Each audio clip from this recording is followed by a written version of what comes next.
Les amis, nouvel achat. Petite C4 1,6 litre HDI, 90 chevaux, qui totalise environ 290 000 km. Attends, je vais te montrer la bouse. Regarde-moi l'épave. T'as déjà vu une peinture qui pèle comme ça? Je me suis amusé à gratter comme un jeu à gratter. Mais malheureusement, je n'ai rien gagné. Il n'y avait pas 500 000 € à la clé. Non, il n'y a pas le 3 télé. Si, il y a les 3 télés. Regarde le boui-boui. Sans déconner. Donc je l'ai acheté 200 balles, cette bouse. Mat, j'ai jamais vu une peinture sans beau autant. Sans déconner. Oh. Mat. Autant tous les vernis Peugeot, Citroën, bon, on sait que ça tient pas ouf, mais alors là, à ce point-là, oh là là, sans déconner. Regardez les gars, m'amuser à tout ramasser, ça va être super.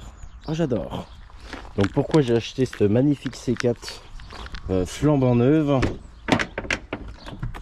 Tout simplement pour lui. Pour ceux qui me suivent, vous savez pourquoi. Voilà, attends, on va la démarrer déjà. Donc ce qui m'intéresse sur cette chiotte, c'est le moteur. Par contre, je ne comprends pas pourquoi les gens mettent des pommeaux comme ça. Franchement, ça fait vraiment cassos.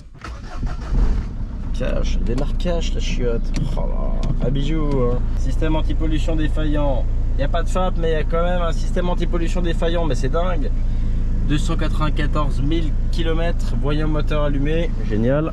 Une belle épave de la caritade. Voilà le bestio.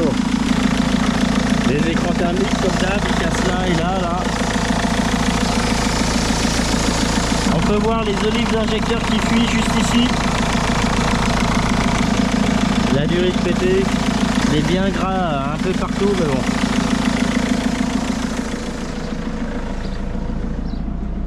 Donc les gars, ce petit 1,6 HDI 90 va sûrement aller dans mon 5008 1,6 HDI 110.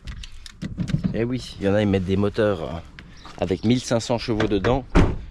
Moi je remplace un bon vieux 110 chevaux qui n'avance pas par un bon vieux 96 90 chevaux qui n'avance pas plus. Génial. Non, les blocs moteurs sont les mêmes. Ce qui diffère, c'est les turbos. Je vais te montrer. Parce que tout le C, voilà, c'est vraiment l'Oumel avec l'Ou 5008. Hein. Voilà, je te montre le bazar.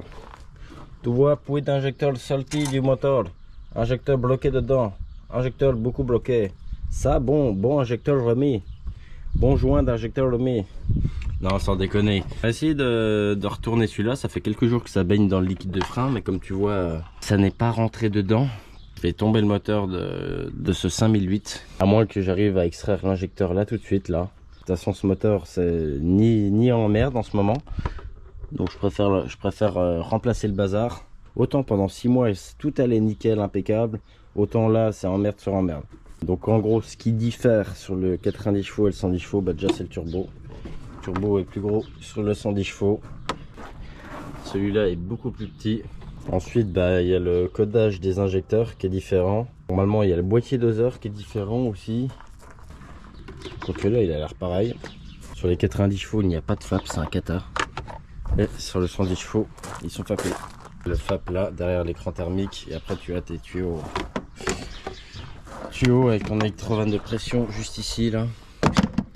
Hop, c'est d'ailleurs par là qu'on remplit quand on met de la mousse pour nettoyer le FAP. De base, en plus, j'avais acheté cette mousse pour nettoyer le FAP pour voir l'effet en vidéo et du coup, voilà, il y a eu ça quoi. Les boîtes sont pas les mêmes. Si je remplace le moteur, je dois remettre ma boîte, mon embrayage, mon volant moteur. Ça permettra de voir un peu tout ce qui a été fait sur le moteur ou quoi, voir s'ils ont remis un embrayage, un volant moteur simple au lieu du bimass habituel, etc. Il y en a marre de ces moteurs qui pissent l'huile tout le temps, c'est un carnage. C'est un carnage celui-là. Bon, je dis ça, mais l'autre aussi sûrement. Ouais, celui-là aussi, de toute façon, il tisse, toujours hyper gras. Ah, ça vaut pas ma fidèle C3, hein. Revenu du sanctuaire. Hein. Ça vaut pas celle-là. Hein. Oh, celle-là, c'est un bijou. Hein. Regardez-moi ça, c'est tout neuf et tout. Pour vous dire quand même, celle-là, donc j'avais acheté à un pote.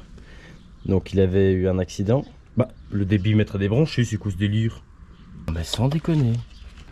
Avec leur tapis. Regarde mes injecteurs, ils sont tout neufs là, il n'y a pas une fuite, rien.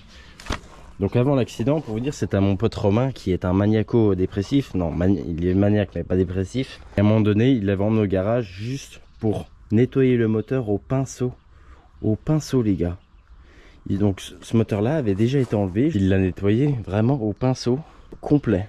Il l'a fait démonter en garage exprès pour nettoyer tout le moteur. Ah ouais, que je vous dis, elle était entretenue de base celle-là, mais entretenue à la moelle. Elle tire sans direct, hein. Franchement c'est la voiture la plus fiable que j'ai, je peux aller au bout du monde celle-là. Hein. Malgré le choc qu'il y a eu, qui a été réparé. C'est vraiment un bijou, je ne regrette vraiment pas.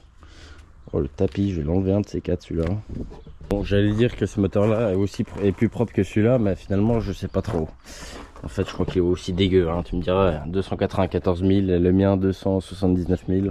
C'est du kiff kiff. On va essayer de remettre un coup de clé à cet injecteur là, voir si on peut l'enlever ou pas. Nous voici avec notre fidèle injecteur de daube. Donc il tourne, hein, c'est pas le souci, il tourne. Hein. Il se lève pas quoi. Il se lève pas. Il ne bouge pas. Il ne bouge pas. Pourquoi tu me fais ça? La, la, la, la, la. Allez, on tire en même temps. De toute façon, l'injecteur est daubé, maintenant c'est bon, sans déconner. Seulement que j'ai fait le vide de frein là, ça fait déjà 3-4 jours ça baigne.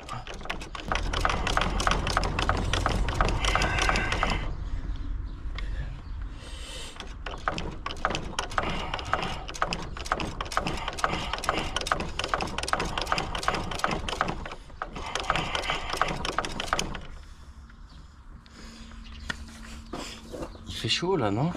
Les Moïse, la la la la la la, viendra pas le petit salaud. Il ne viendra pas, ce tas de tôle. Vraiment Dado, bah, sans déconner. Hein. Sans déconner, chef. Donc quoi qu'il se passe, on va le virer ce moulin là. Quoi qu'il se passe. Il y a tellement de trucs à changer, j'ai tous les supports moteurs, support derrière, support là. Trop de trucs.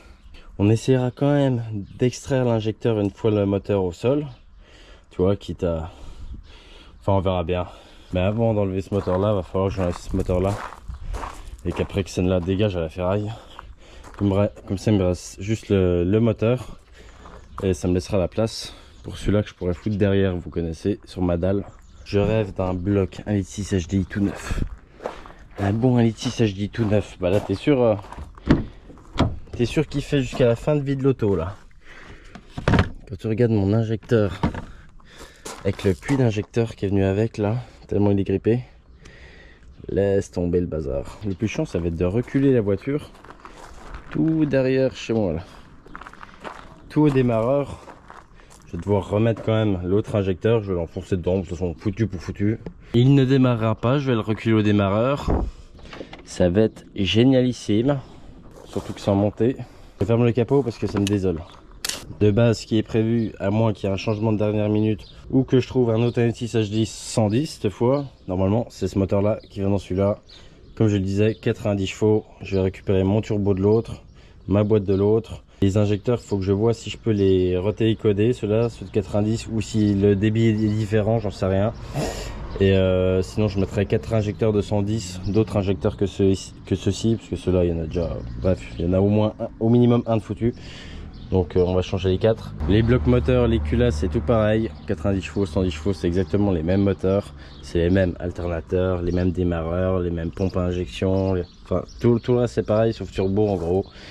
Turbo, bah, ma boîte, du coup moi c'est une boîte 6. Ce qui diffère aussi c'est la gestion moteur dans ton calculateur. Donc là le calculateur mémorisé en 90 chevaux, là en 110 chevaux. Ça change pas parce que tout le kit de démarrage reste sur la voiture, donc ça ne change rien. Donc vous me direz si vous voulez que je filme le démontage de ce moteur-ci ou si vous vous en foutez, dites-le moi en commentaire.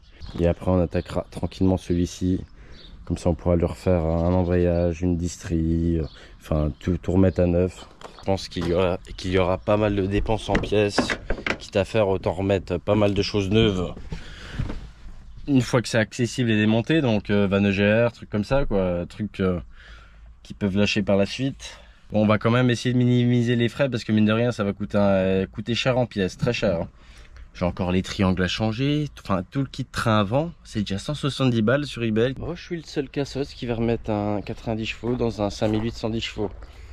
Ben non, ce sera toujours un 110 chevaux. Il y en a, ils comprennent pas en commentaire. Oh mais t'as rien dans le crâne, tu vas remettre un 90 chevaux alors que c'est un 110 chevaux ton truc. Non mais les gars, ce sera un 110 chevaux, pareil. Même si c'était qu'un 90 chevaux, qu'est-ce qu'on en a à foutre? Bon, à part que ça rame déjà en 110. Mais en vrai, qu'est-ce qu'on en a à foutre? Vous croyez qu'on a quoi à prouver à qui? On peut même avoir 40 chevaux. Qu'est-ce que j'en ai à branler? Je l'avais dit dans plein de vidéos précédentes que j'allais un jour enlever le moteur. Bah là, ce jour va arriver. Vous vouliez de la méca, bah on va faire de la méca. Écoute, bon, je te cache pas que ça tiendrait qu'à moi. Ça tiendrait qu'à moi personnellement, hors vidéo. Je le défoncerai, je le mettrai à la benne direct, on n'en parle plus. Pas de voiture, pas de problème. Donc, si je défonçais, la voiture partirait après à la benne, je fous en pièces. Plus de problème. Panne réglée, tu vois. Pas de voiture, pas de panne. Et je rachèterai autre chose. Mais je te cache pas que ça m'embête un peu parce que il est quand même fidèle. C'est mon fidèle 5008 que j'ai acheté 1200 balles. Bon, il me revient à 1005 actuellement. Et à 1005, il n'y en a pas. Donc l'un dans l'autre, j'ai de la marge. C'est pour ça que je vais remplacer le moteur, etc. Faire investir un peu dedans. Mais sinon, je te cache pas qu'il serait déjà en pièces. Hein. J'aime pas m'emmerder avec des futilités. Hein. Pour moi, ça, c'est du consommable. Hein. Comme j'ai déjà dit, hein, tu vas bouffer une knack sous vide. Bon, je sais pas s'il y en a qui en bouffent. Bref, on s'en fout. L'emballage, tu le jettes une fois que tu as consommé la knack. Là, c'est pareil. Voilà, c'est bon. Il a servi, machin, tout. Maintenant, on va dire que ça, c'est l'emballage. Bah, c'est bon, il peut dégager à la benne. C'est bon, il a été usé, fin du bal. C'est comme une femme qui a eu 40 mecs. Tu vois, 40 mecs dans sa vie, c'est bon. Elle a été usée. Au bout d'un moment... marier une femme qui a eu 40 mecs qui s'est fait défoncer par 50 Renois, c'est compliqué quand même. Quoique, de toute façon, c'est toutes des mythomanes. Hein. Elles vont te dire, ah, j'ai eu que 3 mecs dans ma vie. Ah, t'es le meilleur. Tu sais, c'est le truc des meufs, ça. C'est le truc habituel des meufs. Non, j'ai eu que 3 mecs dans ma vie, blablabla. Et les burnes, ouais, t'en as eu 150.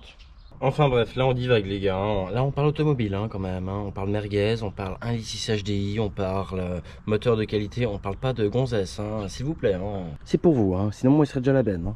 Bon, c'est vrai qu'un 5008, franchement c'est quand même top comme casse. C'est vrai que moi qui n'aime pas garder des voitures en perso, j'en ai eu énormément. Pendant des années je roule avec des BM, j'étais à fond BM avant, surtout essence.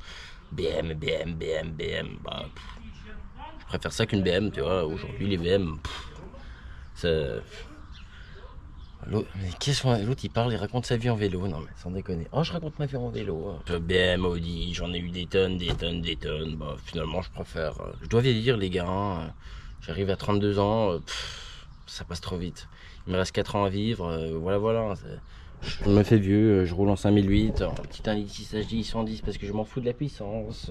Voilà, c'est plus cette époque là où on cherchait les chevaux, tout ça. Maintenant on est... Voilà, on pense plus à pas consommer. Avant, c'était 800 € d'essence par mois. Aujourd'hui, voilà, on essaye de faire moins de 200 € de gasoil par mois. On fait des économies. On s'emmerde avec des bouses, oui, parce qu'on n'aime pas perdre de l'argent. Après, il y en a dans les commentaires qui vont dire t'as vraiment que des épaves. Achète une vraie voiture à 20 000 €, comme ça dans 5 ans tu perds 15 000 €.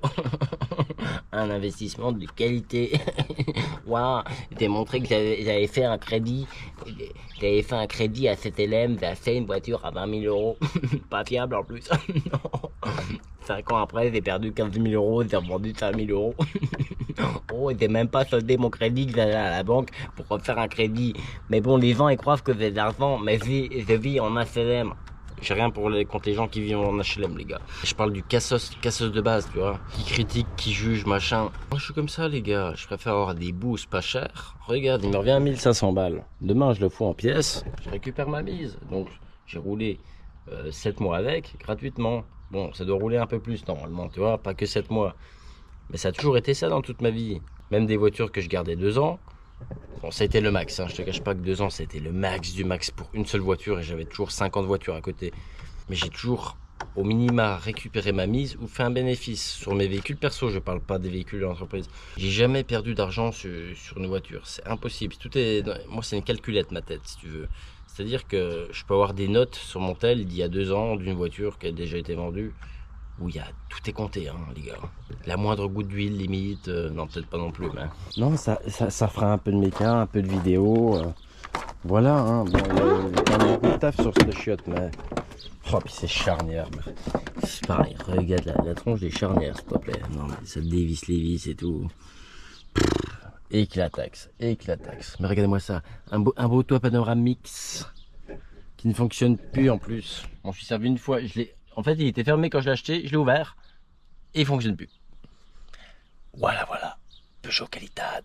Une peinture de qualité, c'est bien parce que tu peux envoyer des morceaux de ta voiture par la poste, en lettres suivies, magnifique.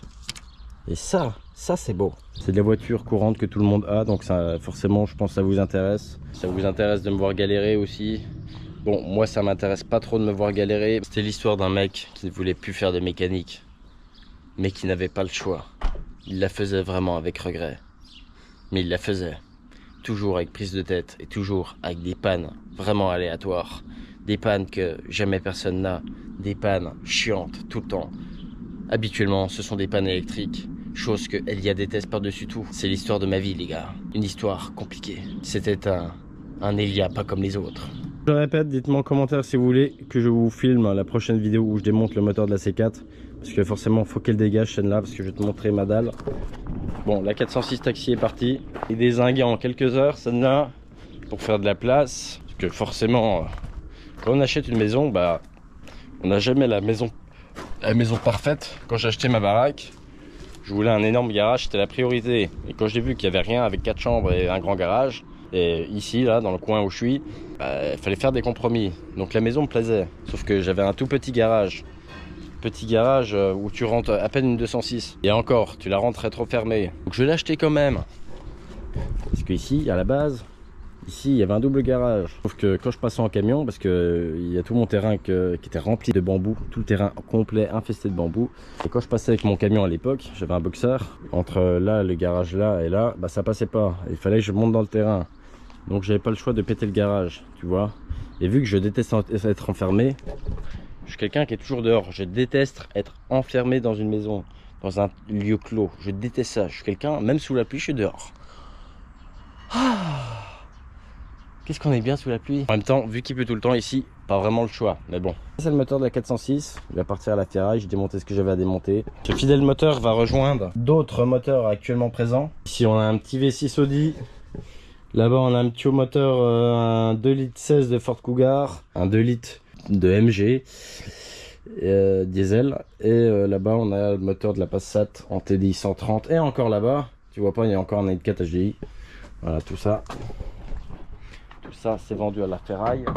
Et donc, comme tu peux le constater, je n'ai pas la place pour foutre de véhicules. Il faut de la place autour, il faut que je puisse foutre la chèvre, etc. Je vais devoir faire la C4 avant de foutre le 5008. Et voilà, et après essayer de le faire le plus vite possible. On regardera aussi le voyant moteur de la C4, parce que t'as vu, hein, anomalie anti-pollution. Il faudra que je regarde, je la passe au diag avant le démontage. Et voilà les gars. Bon allez, sur ce je vous laisse. J'ai oublié de parler du scotch là. Pourquoi il y a eu un scotch qui cache un cache anti-brouillard manquant, alors qu'il n'y a pas d'anti-brouillard? Je sais pas. À moins qu'il y avait une prise d'air, ça faisait un... Tu sais, comme le vent que t'entends et tout. Mais pourquoi il a fait ça? Pourquoi? Je ne comprends pas. Pourquoi? Allez, bisous bisous hein.